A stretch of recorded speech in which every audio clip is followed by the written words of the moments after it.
Bonjour, donc pour ce travail, il s'agira de recréer une affiche japonaise dans le style d'Iko Tanaka. Il va s'agir de recréer quasiment à l'identique cette affiche-là que je vous montre avec le curseur, l'affiche Nihon Buyo de 1980. Donc Iko Tanaka, c'est un graphiste qui a travaillé dans la seconde moitié du XXe siècle. Et sur cette affiche, donc, il prend des formes très géométriques, des carrés, des ronds, des triangles uniquement, pour représenter une geisha en kimono avec son maquillage blanc. Alors je vous montre l'affiche en plus grand. Voici, donc voilà l'affiche originale, vous voyez des formes très géométriques, très simples, avec des couleurs aussi très simples. En ce qui concerne les couleurs, vous allez pouvoir soit vraiment faire à l'identique, soit après selon votre sensibilité, varier les couleurs. Vous pouvez changer certaines couleurs, le rond par exemple.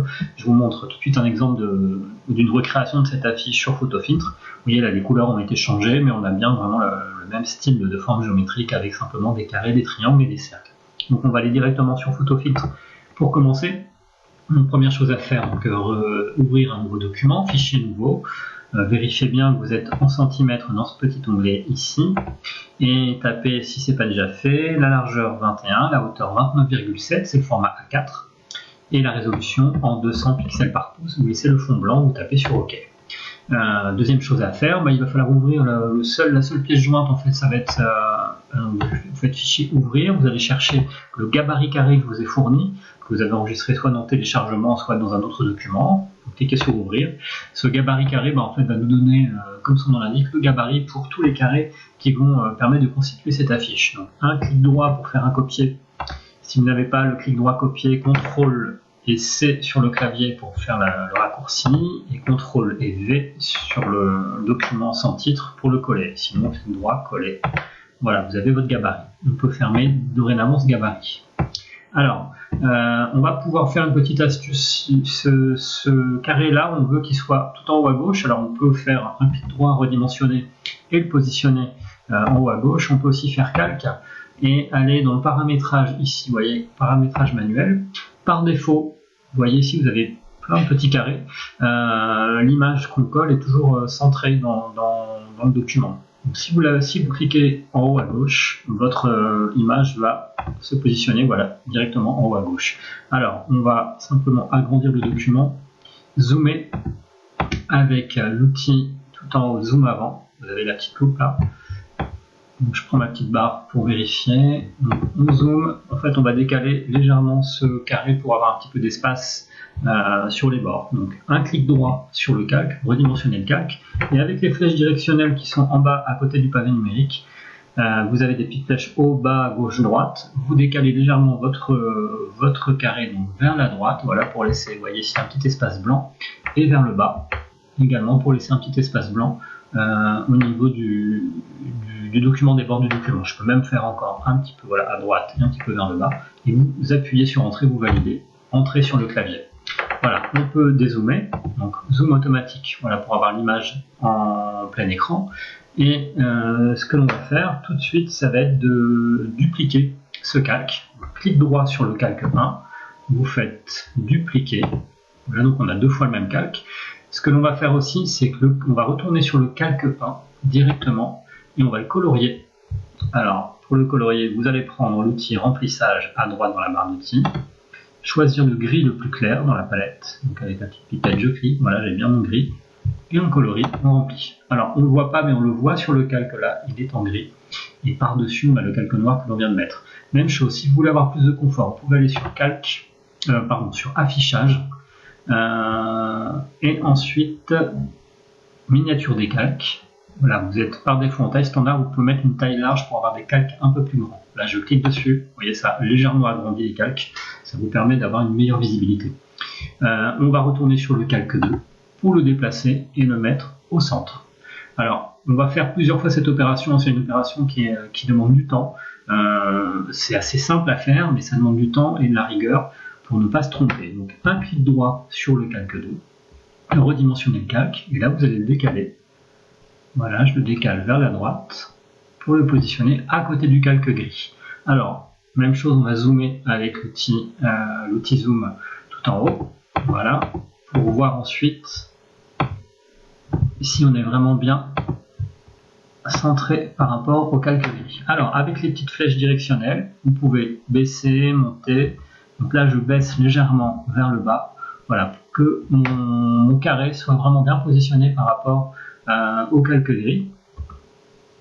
Voilà, je valide sur entrée, ça m'a l'air bien.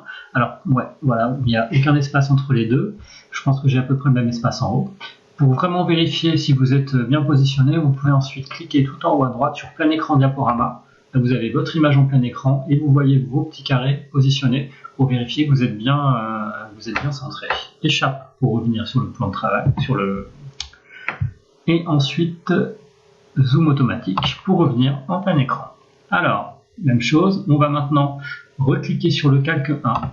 Ce calque 1, le calque gris, on veut le même, mais à droite. Donc il suffit de dupliquer, clic droit, dupliquer. Alors il y a une petite astuce maintenant, c'est d'aller dans calque, transformation, et faire une symétrie horizontale, c'est-à-dire que le calque va être de l'autre côté, en mode miroir. Vous voyez, il me l'a mis directement à droite, en symétrie, sur la droite. Par contre, je vois qu'il y a un petit espace blanc entre mon calque gris, mon carré gris et mon carré noir. Donc je vais zoomer, voilà, avec la petite loupe, et je vais faire un clic droit, redimensionner le calque, et avec mon petit pavé directionnel, voilà, je le rapproche du carré gris, ça m'a l'air bien, je le remonte un tout petit peu, non, voilà, je redescends, entrée pour valider, je vérifie avec le diaporama tout en haut, plein écran, pour voir si c'est bien. Voilà, les 3 carrés de base sont déjà positionnés. Donc vous voyez cette astuce-là, on va la faire pour toute l'image. Il va falloir qu'on fasse ce genre d'opération avec les carrés.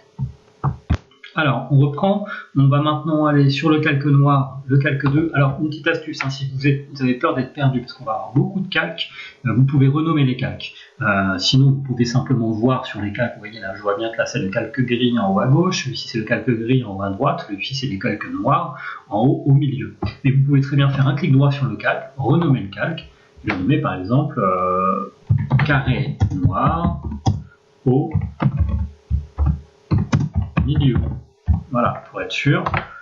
Voilà, vous voyez, c'est affiché carré noir au milieu, pour savoir exactement quel est ce calque. C'est une petite astuce, hein, vous n'êtes pas obligé de le faire, mais ça peut vous permettre de ne pas vous perdre dans tous les cas. Donc on va faire un clic droit sur ce calque, on va le dupliquer. Clic droit, dupliquer. Et encore un clic droit, redimensionner le calque. Et là on va le mettre sous le calque gris. Alors, je vais dézoomer légèrement avec la petite loupe, voilà. Donc, vous le prenez et vous le positionnez sous le calque gris, essayez de faire au mieux, et après on va ajuster avec le petit pavé directionnel. Donc pour ça je zoome, vous voyez, je vois bien que j'ai un petit espace blanc entre le carré gris et le carré noir, donc je vais remonter avec ma petite flèche vers le haut, et puis vers la gauche, j'ai l'impression qu'il y a un espace, voilà, ça m'a l'air bien, entrée pour valider, je clique à côté, ouais, ça m'a l'air bien positionné, je clique à chaque fois sur le diaporama pour vérifier, c'est parfait, échappe pour revenir sur le document de travail. Voilà. Alors, même opération tout à l'heure avec le carré gris, je dézoome légèrement. On va dupliquer encore ce carré noir. Donc, un clic droit, dupliquer. Ensuite, je vais sur calque, transformation, symétrie horizontale. Alors, cette fois-ci, vous voyez, ça n'a pas marché. Ça ne me l'a pas mis comme le carré gris. Alors, ce sont les aléas de ce logiciel gratuit. Alors, bah, c'est pas grave, hein, ça n'empêche pas de se réveiller quand même. Donc, un clic droit sur le calque, redimensionner le calque. Cette fois-ci, bah, vous le prenez comme ça manuellement et vous le positionnez voilà, sous le carré gris. Pardon. Je vais zoomer pour vérifier. Voilà, je vois qu'il y a un espace blanc. Donc, avec le petit pavé directionnel, la flèche haut, je le remonte légèrement.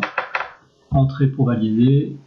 Je vais vérifier en faisant le zoom, ouais, ça m'a l'air bien. Échappe pour revenir sur le document de travail. Voilà. Alors, si vous voulez revenir sur tous les calques, vous voyez là, il y a des petites flèches en bas au niveau des calques à gauche. Voilà, si je clique sur le bas, je peux voir apparaître tous les calques parce que plus on a de calques, bah, moins l'affichage va pouvoir être en entier. Donc, après, il va falloir se servir de ces petites flèches haut et bas pour pouvoir naviguer entre les différents calques. Donc, je dézoome avec zoom automatique pour voir mon image. Pour l'instant, vous voyez, j'ai déjà 2 carrés gris, 3 carrés noirs qui forment la chevelure de la geisha, donc son chignon et ses cheveux.